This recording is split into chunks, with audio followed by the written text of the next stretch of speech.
তোমার মনে অনেক আশা, জীবনে অনেক অর্থ উপার্জন করবে, প্রাচুর্য থাকবে, জীবনে সুখী সময়গুলো কাটাবে।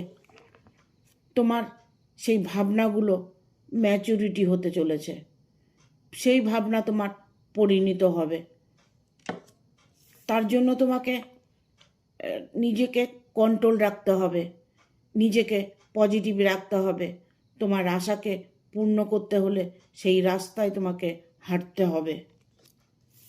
অ্যাডভেঞ্চার, অভিযান, কর্মের দিকে তোমাকে ঝুঁকি নিতে হবে। তুমি যে ঝুঁকিটা নেবে সেটা তোমার জন্য ফ্রুটফুল রেজাল্ট এনে দেবে। প্রাচুর্য, অ্যাবান্ডেন্স, সমৃদ্ধি, প্রাচুর্য, অর্থ প্রচুর তোমার জীবনে আসবে। তোমার ভাবনা, তোমার ইচ্ছে পূর্ণ হবে।